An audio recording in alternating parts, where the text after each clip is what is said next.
ಪ್ರಿಯ ವೀಕ್ಷಕರೇ, ನಿಮ್ಮಂದೆ ನಾನು ಮತ್ತೆ ಹಾಜರಾಗಿದ್ದೀನಿ. ಈ ದೃಶ್ಯಾದಿ ನೀವು ನೋಡಿದ್ರಲ್ಲ, ಹೆಣ್ಣು ಮಕ್ಕಳ ಕೂಗನ್ನ ನೋಡಿದ್ರೆ ನಿಜಕ್ಕೂ ಮೈಲಿರ್ತಕ್ಕಂಥ ಕೂದಲು ಕೂಡ ಎಸಳುಗಳು ಕೂಡ ಎದ್ದು ನಿಲ್ತಕ್ಕಂಥ ನಮ್ಗೆ ಜ್ಞಾಪನ ಕೊಡ್ತಾ ಇದೆ.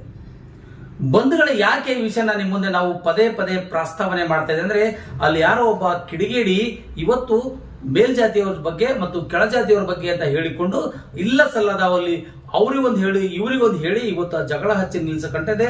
ಅಲ್ಲಿ ಇರ್ತಕ್ಕಂಥ ಪೊಲೀಸ್ ಕಾನ್ಸ್ಟೇಬಲ್ ಆಗಿರ್ತಕ್ಕಂಥ SB ಅಲ್ಲಿ ಕೆಲಸ ಮಾಡ್ತಿರ್ತಕ್ಕಂಥ ಸೂರ್ಯಕಾಂತ್ ದೇಶ್ಮುಖ್ ಅಂತಕ್ಕಂಥವನು, ಅವನಿಗೆ ಕೂಡಲೇ ಜಿಲ್ಲಾ ಪೊಲೀಸ್ ವರಿಷ್ಠಾಧಿಕಾರಿ ಸಸ್ಪೆಂಡ್ ಮಾಡಬೇಕು, ಅವನಿಗೆ ಈ ಜಿಲ್ಲೆಯಲ್ಲೇ ಗಡೀಪಾರು ಮಾಡಬೇಕೆಂಬ ಒಂದು ಕೂಗು ದಲಿತ ಸಂಘಟನೆಯ ಮುಖಂಡರದಾಗಿದೆ. ಬಂಧುಗಳೇ, ನಿಮ್ಗೆ ಯಾಕೆ ವಿಷಯನ ಪದೇ ಪದೇ ವಿಚಾರ ಮಾಡ್ತೇನೆ ಅಂದ್ರೆ, ಬೀದರ್ ಜಿಲ್ಲೆಯ ಔರಾ ತಾಲೂಕಿನ ಕೌಡ್ಗಾಂವ್ ಗ್ರಾಮದಲ್ಲಿ ಸುಮಾರು 21 ದಿನಗಳಿಂದ ನಿರಂತರವಾಗಿ ಅಲ್ಲಿ ಒಂದಲ್ಲ ಒಂದು ಧರಣಿ, ಪ್ರತಿಭಟನೆ, ಕೂಗು, ಮತ್ತೊಂದು ಮಗದೊಂದು ಭಜನೆ, ಕೀರ್ತನೆ ಮಾಡೋ ಮೂಲಕ ಅಲ್ಲಿರ್ತಕ್ಕಂಥ ದಲಿತರು ಯಾರು ಕೂಡ ಸಮಾಧಾನದಿಂದ ಮಲದವರಲ್ಲ. ಯಾಕಂದ್ರೆ ಡಾಕ್ಟರ್ ಬಾಬಾ ಸಾಹೇಬ್ ಅಂಬೇಡ್ಕರ್ ಅವರ ಪುತ್ಥಳಿನಲ್ಲಿ ತೆಗೆದು ಬಿಟ್ಟಾಗ ಇವರ ಕಟ್ಟೆ ಒಡೆದೋಗಿತ್ತು. ಹಾಗಾಗಿ ಅಲ್ಲಿರ್ತಕ್ಕಂಥ ದಲಿತ ಮುಖಂಡರು, ಅಲ್ಲಿರ್ತಕ್ಕಂಥ ದಲಿತರ ಒಬ್ಬ ನಾಯಕನಿಗೆ ಈ ರೀತಿಯಾಗಿದೆ, ನಾವು ಯಾಕೆ ಬದುಕಬೇಕು, ಇಡೀ ಸಂವಿಧಾನವೇ ನಮಗೆ ಕೊಟ್ಟಂತ ಮಹಾಪುರುಷನ ಇಲ್ಲಿ ಮೂರ್ತಿನ ಸುಮಾರು ದಿನಗಳಿಂದ ನಾವಿಲ್ಲಿ ಕಟ್ಟಿದೀವಿ, ಆವತ್ತು ಯಾರು ಕೇಳಿಲ್ಲ, ಇವತ್ತು ಒಂದಿಷ್ಟು ಯಾವುದೋ ನೆಪ ಒಡ್ಡಿ ಇಲ್ಲಿಂದ ಡಾಕ್ಟರ್ BR ಅಂಬೇಡ್ಕರ್ ಅವರ ಕಟ್ಟೆಗಳನ್ನ ಅಥವಾ ಅಲ್ಲಿರ್ತಕ್ಕಂಥ ನಮ್ಮ ಧ್ವಜವನ್ನ ತೆಗಿಬೇಕು ಅಂತಕ್ಕಂಥ ಕೆಲ ಕಿಡಿಗೇಡಿಗಳು ಹೇಳಿದಾಗ ನಮ್ಮ ನೋವು ತಾಳ್ಕೊಳ್ಳಕ್ಕಾಗದೆ ಭಜನೆ ರಾತ್ರಿ ಹಗಲು ಎನ್ನದೆ ತನ್ನದೇ ಆದ ರೀತಿಯಲ್ಲಿ ವಿನೂತನ ಕಾರ್ಯಕ್ರಮಗಳು ಮಾಡಿಕೊಂಡು ಬಂದಂತ ಕೌಟ ಗ್ರಾಮದ ಎಲ್ಲ ದಲಿತ ಮುಖಂಡರಿಗೆ ಹ್ಯಾಂಡ್ಸ್ ಆಫ್ ಹೇಳಲೇಬೇಕಾಗಿದೆ. ಬಂಧುಗಳೇ, ಇವತ್ತ್ಯಾಕೆ ನಿಮಗೆ ಒಂದು ಹ್ಯಾಂಡ್ಸ್ ಆಫ್ ಹೇಳ್ತಾರೆ ಅಂದ್ರೆ, ಒಂದಿಷ್ಟು ಈ ಒಂದು ಪ್ರತಿಭಟನೆಗೆ ತಾತ್ವಿಕ ಅಂತ್ಯ ಮುಗಿದಿದೆ ಅಂತ ಅರ್ಥ. ಪೂರ್ತಿ ಪ್ರಮಾಣದಲ್ಲಿ ಇದನ್ನ ನಿಲ್ಲಿಸಿದೀವಿ ಅಂತ ಅಂತದಲ್ಲ. ಆದರೆ ಜಿಲ್ಲಾಧಿಕಾರಿ ಮತ್ತು ಜಿಲ್ಲಾ ಪೊಲೀಸ್ ವರಿಷ್ಠಾಧಿಕಾರಿಗಳ ಸಮ್ಮುಖದಲ್ಲಿ ನಡೆದಿರ್ತಕ್ಕಂಥ ನಿನ್ನೆ ಪ್ರತಿಭಟನೆಯಲ್ಲಿ ಅವರು ಹೇಳಿಕೆ ಕೊಟ್ರಲ್ಲ, ಅವರೇನು ಬರವಣಿಗೆ ಬರೆದು ಕೊಟ್ರಲ್ಲ, ಆ ಒಂದು ಕಾರಣಕ್ಕಾಗಿ 1 ತಿಂಗಳ ಕಾಲ ಗಡುವು ಕೊಟ್ಟಿದ್ದಕ್ಕಾಗಿ ತಾತ್ವಿಕ ಅಂತ್ಯ ಕಂಡಿದೀವಿ ಅಂತಕ್ಕಂಥ ವಿಚಾರನ ಇಲ್ಲಿ ನಿಮ್ಮ ಮುಂದೆ ಹೇಳಬೇಕಾಗಿದೆ. ಬಂಧುಗಳೇ, ಒಟ್ಟಾರೆಯಾಗಿ ಹೇಳಬೇಕಾದ್ರೆ ಬೀದರ್ ಜಿಲ್ಲೆಯ ಔರಾ ತಾಲೂಕಿನ ಕೌಡ್ಗಾಂವ್ ಗ್ರಾಮದಲ್ಲಿ ಡಾಕ್ಟರ್ BR ಅಂಬೇಡ್ಕರ್ ಚೌಕ್ ಪಕ್ಕದಲ್ಲಿ ಕೇಸರಿ ಧ್ವಜ ನೆಟ್ಟಿದಕ್ಕಾಗಿ ಇವತ್ತು ಇಷ್ಟೊಂದು ರೊಚ್ಚಿಗೆದ್ದಿ ಬರಬೇಕಾದಂತ ಪರಿಸ್ಥಿತಿ ಎದುರಾಯಿತು. ಅದರಲ್ಲಿ ಕೂಡ ಮಹಿಳೆಯರು, ಮಕ್ಕಳು, ಅಜ್ಜ ಸೇರಿಕೊಂಡು ರಸ್ತೆಗಿಳಿದು ಪಾದಾರ್ಪಣೆ ಮಾಡಿಕೊಂಡು ಕರ್ನಾಟಕ ರಾಜ್ಯದಲ್ಲಿ ಸುಮಾರು 22 ಕಿಲೋಮೀಟರ್ಗಳನ್ನ ನಡೆದುಕೊಂಡು ಬಂದಿರತಕ್ಕಂಥ ಏಕೈಕ ಸಾಧನೆ ಅಂದ್ರೆ ಕೌಡ್ಗಾಂವ್ ಗ್ರಾಮದ ದಲಿತರು ಮತ್ತು ಬೀದರ್ ಜಿಲ್ಲೆಯ ದಲಿತ ಮುಖಂಡರಾಗಿದೆ ಅಂತಕ್ಕಂಥ ಮಾತನ್ನ ಇಲ್ಲಿ ಒತ್ತಿಯಾಗಿ ಹೇಳಬೇಕಾಗಿದೆ. ಒಟ್ಟಾರೆಯಾಗಿ ಹೇಳಬೇಕಾದ್ರೆ ಬಂಧುಗಳೇ, ಇವತ್ತಿನ ಈ ಒಂದು ಪ್ರತಿಭಟನೆಯಲ್ಲಿ ಎಲ್ಲ ಜಾತಿ ಜನಾಂಗದ ಮತ್ತು ಅದರಲ್ಲಿ ಪ್ರಮುಖ ಸ್ಥಾನ ವಹಿಸಿಕೊಂಡಂತ ಎಲ್ಲಾ ದಲಿತ ಸಂಘ ಸಮಿತಿಗಳ ಒಕ್ಕೂಟದ ಪದಾಧಿಕಾರಿಗಳಿದ್ದಾರಲ್ಲ, ಅವರಿಗೂ ಕೂಡ ಕೌಡ್ಗಾಂವ್ ಗ್ರಾಮಸ್ಥರ ಪರವಾಗಿ ನಾನು ಕೂಡ ನಿಮಗೆ ಹ್ಯಾಂಡ್ಸ್ ಆಫ್ ಹೇಳ್ತಾ ಇದ್ದೀನಿ. ಬಂಧುಗಳೇ, ಕೌಡ್ಗಾಂವ್ ಗ್ರಾಮದಿಂದ ಪಾದಯಾತ್ರೆಗಳ ಮೂಲಕ ಜಿಲ್ಲಾಧಿಕಾರಿ ಕಚೇರಿಗೆ ಆಗಮಿಸಿದ ದಲಿತ ಸಮುದಾಯದ ಮುಖಂಡರು ಜಿಲ್ಲಾಧಿಕಾರಿ ಕಚೇರಿ ಮುಂದೆ ರಾತ್ರಿ 11 ಚಿಂತೆ ಇಲ್ಲ, ನಾವಿಲ್ಲಿ ಹೇಳೋದಿಲ್ಲ ಅಂತಕ್ಕಂಥ ಒಂದು ಗಡ್ಸಿನಲ್ಲಿ ಏನ್ ಹಿಡ್ಕೊಂಡು ಕೂತಿರಲ್ಲ, ಆ ಒಂದು ಗಡ್ಸಿಗೆ ಇವತ್ತು ಜಿಲ್ಲಾಡಳಿತ ತಣ್ಣಗಾಗಿದೆ. ಜಿಲ್ಲಾಧಿಕಾರಿ ಕೂಡ ಮನವರಿಕೆ ಆಗಿದೆ. ಮುಂದಿನ ದಿನಮಾನಗಳಲ್ಲಿ ಇದಕ್ಕೆ ಹೆಚ್ಚಿಗೆ ಅವಕಾಶಗಳನ್ನು ನಾವು ಕಲ್ಪಿಸಿಕೊಡದೆ ಹೋದರೆ ಮುಂದಿನ ಅನಾಹುತಕ್ಕೆ ನಾವೇ ಕಾರಣರಾಗ್ತೀವಿ ಅಂತಕ್ಕಂಥ ವಿಚಾರ ಮನಗೊಂಡು ಜಿಲ್ಲಾಡಳಿತ ಅಲ್ಲಿರ್ತಕ್ಕಂಥ ದಲಿತ ಮುಖಂಡರಿಗೆ ಮತ್ತು ಅಲ್ಲಿರ್ತಕ್ಕಂಥ ಜನರಿಗೆ ಒಂದು ಆಶ್ವಾಸನೆ ಕೊಟ್ಟು ನಾವು ಅದನ್ನು ಪರಿಶೀಲನೆ ಮಾಡುವಂತ ಅದಕ್ಕೆ ಇತ್ಯರ್ಥಗಳನ್ನು ಕಂಡುಕೊಳ್ಳೋಣ. ಇಲ್ಲಿ ಯಾವುದೇ ರೀತಿಯಿಂದ ನಾವು ತಾತ್ವಿಕ ಅಂತ್ಯಗಳನ್ನ ಅನ್ಕೊಳ್ಳೋದಕ್ಕಿಂತ ಮುಂಚೆನೆ ನಾವು ಸಹಕಾರ ಸಹಬಾಳ್ವೆಯಿಂದ ಬದುಕೋಣ.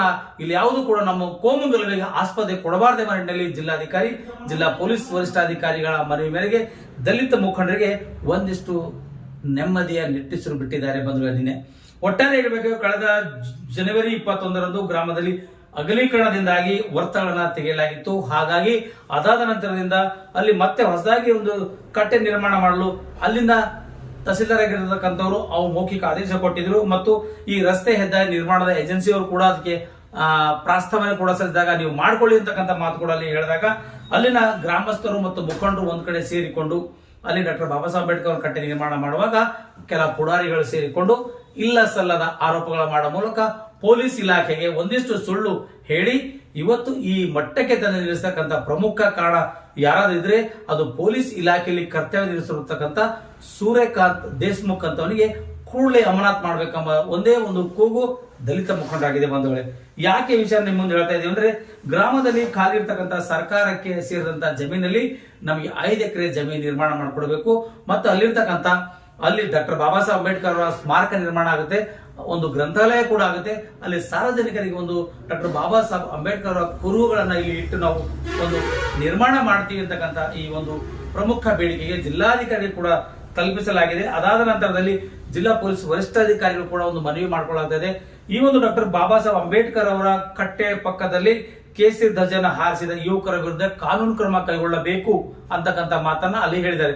ಒಂದು ವಿಚಾರ ನಾವು ಮಾಡಬೇಕಾಗಿದೆ ಬಂಧುಗಳೇ, ಈಗಾಗಲೇ ಎಲ್ಲಾ ಮಹಾನ್ ಪುರುಷರ ರಸ್ತೆಯಲ್ಲಿ ಬಂದಂತ ಪುರುಷರ ಕಟ್ಟೆಗಳನ್ನ ಮತ್ತು ಅಥವಾ ಮೂರ್ತಿಗಳನ್ನ ತೆಗಿಲಿಕ್ಕೆ ಹೈಕೋರ್ಟ್ ಪರ್ಮಿಷನ್ ಕೊಟ್ಟಿದೆ, ಸುಪ್ರೀಂ ಕೋರ್ಟ್ ಪರ್ಮಿಷನ್ ಕೊಟ್ಟಿದೆ ಅಂತ ಹೇಳ್ತಾ ಇದ್ರಿ.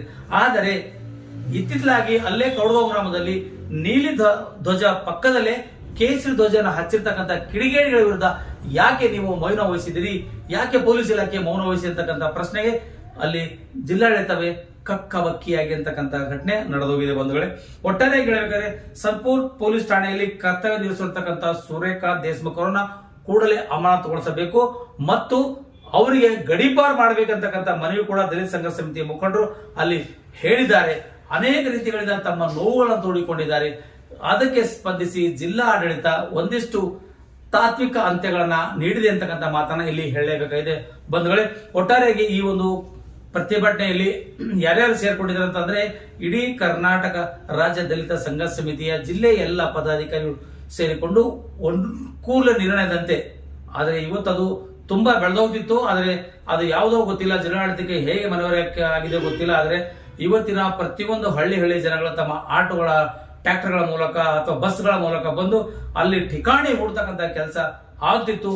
ಅದನ್ನು ಕೂಡ ಇವತ್ತು ಜಿಲ್ಲಾಧಿಕಾರಿ ಮತ್ತು ನಮ್ಮ ಪೊಲೀಸ್ ವರಿಷ್ಠಾಧಿಕಾರಿ ಚನ್ನಬಸವಣ್ಣ ಲಂಗಟ್ಟಿ ಅವರ ತಿಳಿದುಕೊಂಡು ಅವರಿಗೆ ದಲಿತ ಮುಖಂಡರಿಗೆ ಸೇರಿ ಒಂದಿಷ್ಟು ಅಲ್ಲಿ ಬರಹಗಳನ್ನ ಬರೆದುಕೊಡೋ ಮೂಲಕ, ಒಂದು ಹಿಂಬರಗಳನ್ನು ನೀಡುವ ಮೂಲಕ 1 ತಿಂಗಳೊಳಗಾಗಿ ನಿಮಗೆ ಪರಿಹಾರನ ಕಲ್ಪಿಸಿಕೊಡ್ತೀವಿ, ಅಲ್ಲಿ ಸರ್ಕಾರ ಜಮೀನಿದೆ ಅಂದ್ರೆ ಅಲ್ಲಿ ನಾವು ಪರಿಹಾರ ಕೊಡ್ಲಿಕ್ಕೆ ನಾವು ಎಲ್ಲ ಸಮ್ಮತಿಗಳನ್ನು ಸೂಚಿಸ್ತೀವಿ ಅಂತಕ್ಕಂಥ ಮಾತಿಗೆ ನಿನ್ನೆ ಅಲ್ಲಿ ಅಂತ್ಯ ಕೂಡ ಮಾಡಲಾಗಿದೆ ಅಂತಕ್ಕಂಥ ಮಾತನ್ನು ಕೂಡ ಹೇಳ್ತಾ ಇದೀವಿ ಬಂಧುಗಳೇ. ಈ ಒಂದು ಪ್ರತಿಭಟನೆಯಲ್ಲಿ ದಲಿತ ಸಂಘ ಸಮಿತಿಯ ರಾಜ್ಯ ಉಪಾಧ್ಯಕ್ಷರಾದ ರಾಜ್ಕುಮಾರ್ ಮೂಲ್ಭಾರ್ತಿ, ಬಾಬುರಾವ್ ಪಾಸ್ವಾನ್, ರಾಹುಲ್ ಖಂದಾರೆ, ಸುಭಾಷ್ ಲಾದಾ, ಅಶೋಕ್ ಮಾಳ್ಗೆ ಮತ್ತು ಶ್ರೀಪದ್ ದೇನೆ, ಶಿವಕುಮಾರ್ ನೀಲಿಕಟ್ಟಿ, ಅರುಣ್ ಪಟೇಲ್, ಪ್ರದೀಪ್ ನಾಟೇಕರ್, ಮಹೇಶ್ ಗೊರ್ನಾಳ್ಕರ್, ವಿನೋದ್ ರತ್ನಾಕರ್ ಹಾಗೂ ಅನೇಕ ಜನ ಮುಖಂಡರು ಸೇರಿದಂತೆ ಮಾರುತಿ ಕಂಟೆ, ಗೌತಮ್ ಮೇತ್ರೆ ಸೇರಿದಂತೆ ಔರ ತಾಲೂಕಿನ ಕೌಡಗಾಂವ್ನ ಡಾಕ್ಟರ್ BR ಅಂಬೇಡ್ಕರ್ ಅವರ ಸಮಿತಿ ಮತ್ತು ದಲಿತ ಸಂಘಟನೆಗಳ ಒಕ್ಕೂಟದ ಜಂಟಿಯಾಗಿ ಈ ಒಂದು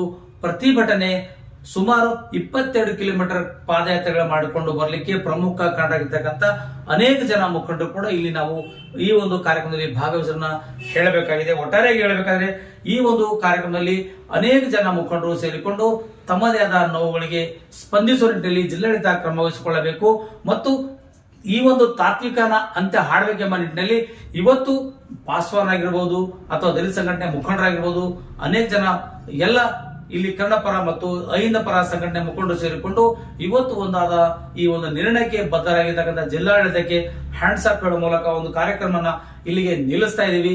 ಮುಂದೆ ಈ ರೀತಿಯಾಗಿ ಘಟನೆ ಆಗಬಾರ್ದೆಂಬ ನಿಟ್ಟಿನಲ್ಲಿ ಸೂರ್ಯಕಾಂತ್ ದೇಶ್ಮುಖ್ ಅಂತ ಒಬ್ಬ ಪೊಲೀಸನ್ನ ಅಲ್ಲಿ ಅಮಾನತುಗೊಳಿಸಬೇಕು, ಅವನಿಗೆ ಗಡೀಪಾರು ಮಾಡಬೇಕು ಹಾಗೂ ಅಲ್ಲಿರ್ತಕ್ಕಂಥ 5 ಎಕರೆ ಜಮೀನು ನೀಡಿ ಅಲ್ಲಿ ಡಾಕ್ಟರ್ ಬಾಬಾ ಸಾಹೇಬ್ ಅಂಬೇಡ್ಕರ್ ಅವರ ಒಂದು ಗ್ರಂಥಾಲಯ ಮತ್ತು ಹಾಗೂ ಅಲ್ಲಿರ್ತಕ್ಕಂಥ ಜನರಿಗೆ ಒಂದು ಸ್ಮಾರಕ ನಿರ್ಮಾಣ ಮಾಡಿಕೊಳ್ಳಿಕ್ಕೆ ಅವಕಾಶ ಕೊಡಬೇಕೆಂಬ ನಿಟ್ಟಿನಲ್ಲಿ ಈ ಒಂದು ಧರಣಿ ಸತ್ಯಾಗ್ರಹ ಮತ್ತು ಪ್ರತಿಭಟನೆಯನ್ನ ಕೈ ಬಿಡಲಾಗಿದೆ ಅಂತಕ್ಕಂಥ ಮಾತನ್ನ ಇಲ್ಲಿ ಹೇಳಬೇಕಾಗಿದೆ ಬಂಧುಗಳೇ. ನಿಮ್ಗೆಲ್ಲ ತೋರಿಸ್ತಾ ಇದೀವಲ್ಲ ಈ ದೃಶ್ಯದಲ್ಲಿ ಡಾಕ್ಟರ್ BR ಅಂಬೇಡ್ಕರ್ ಅವರ ಹೋರಾಟ ಸಮಿತಿ ಮತ್ತು ದಲಿತ ಸಂಘ ಸಮಿತಿಗಳ ಒಕ್ಕೂಟದ ಜಂಟಿಯಾಗಿ ಈ ಒಂದು ಪ್ರತಿಭಟನೆಗೆ ಜಿಲ್ಲಾಡಳಿತ ಕೊಟ್ಟಿರ್ತಕ್ಕಂಥ ಒಂದು ಹಿಂಬರ ಕೂಡ ನಿಮಗೆ ತೋರಿಸ್ತಾ ಇದ್ದೇವೆ.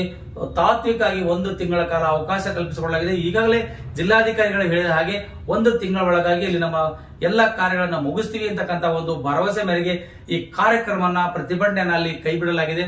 ಯಾವುದೇ ಕಾರಣಕ್ಕೂ ವಿಚಲಿತರಾಗದೆ ಬೇರೊಬ್ಬರ ಮಾತು ಕೇಳಿಕೊಂಡು ಮತ್ತೆ ಅಲ್ಲಿ ಯಾವುದೇ ರೀತಿಯ ಜಾತಿಗಳ ಮಧ್ಯೆ ಜಗಳ ಹಚ್ಚುವಂತ ಕೆಲಸ ಯಾರೇ ಮಾಡೋದು ಕೂಡ ಅಲ್ಲಿ ಕೂಡ ಜಿಲ್ಲಾಡಳಿತದಲ್ಲಿ ಕ್ರಮ ವಹಿಸಿಕೊಳ್ಳಬೇಕು.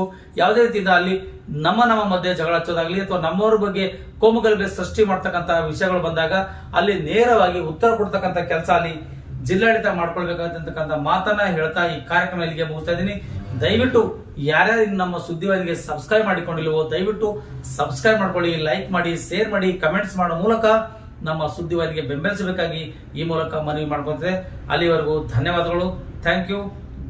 ಜೈ ಭೀಮ್.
ಭಾಳ ದೊಡ್ಡ ದೊಡ್ಡ ಇರ್ತಾವ. ಬಟ್ ನಿಮ್ಗೆ ಎಲೆಕ್ಷನ್ದಾಗ ಯಾಕೆ ಕೊಟ್ಟಿದೆ ಅಂತಿದ್ದು ಇದಕ್ಕಾಗಿ ಇದು ಎಲೆಕ್ಷನ್ ಇಶ್ಯೂ ಆಗಬಾರ್ದು. ನಮಗ್ ಕೂಡ ನೀವು ರೈಟಿಂಗ್ದಾಗ ಕೊಡ್ತಾರಲ್ಲ ಸಾಹೇಬರುಗಳ ಚಪ್ಪಾಳೆ ಹಾಕಿ ರೈಟಿಂಗ್. ಜಿಲ್ಲಾ ಅಧಿಕಾರಿಗಳಿಗೆ, ಜಿಲ್ಲಾ ಅಧಿಕಾರಿಗಳಿಗೆ, ಜಿಲ್ಲಾ ಪೊಲೀಸ್ ವರಿಷ್ಠಾಧಿಕಾರಿಗಳಿಗೆ, SP ಸಾಹೇಬರು ಕೂಡ ಕೂಡಲೇ ಇನ್ವೆಸ್ಟಿಗೇಷನ್ ಮಾಡಿ ಇಷ್ಟೆಲ್ಲ ನಮ್ಮ ತಪ್ಪಲಿಕ್ಕಾಗಲ್ಲ ಕಾನೂನು ಸೂರ್ಯಕಾಂತ್ SP ಸಾಹೇಬರು ಅದ ಅವ್ರಿಗೆ ಕೂಡ ಅವ್ರಿಗೆ ಎಕ್ಸೆಸ್ ಕೊಡ್ತಾ ಅಂತ ಹೇಳ್ತಾರೆ. ಅವ್ರಿಗೆ ಕೂಡ ಒಂದು ಚಪ್ಪಾಳೆ ಹಾಕಿ. ನೀವು ರೈಟಿಂಗ್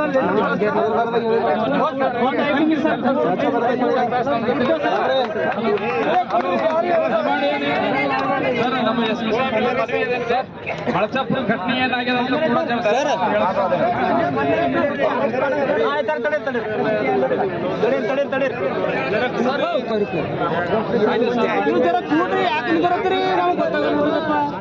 ಮುಖಂಡರುಗಳೇ,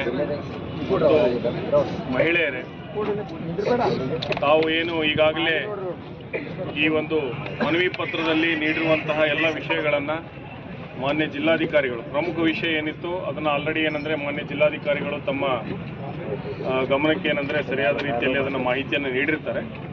ಇನ್ನು ಉಳಿದಂತೆ ಏನು ತಾವು 2 ವಿಷಯಗಳ ಬಗ್ಗೆ ತಾವು ಹೇಳಿದಿರಿ, ಇವೆರಡನ್ನೂ ಕೂಡ ಯಾಕೆ ಅಂದರೆ ಯಾರದೇ ಮೇಲೆ ನಾವು ನಮ್ಮ ಇಲಾಖೆಯಲ್ಲಿ ಶಿಸ್ತು ಕ್ರಮ ಜರುಗಿಸಬೇಕಾದ್ರೆ ಅದಕ್ಕೆ ಆದಂಥ ಒಂದು ಪ್ರೊಸೀಜರ್ ಇದೆ.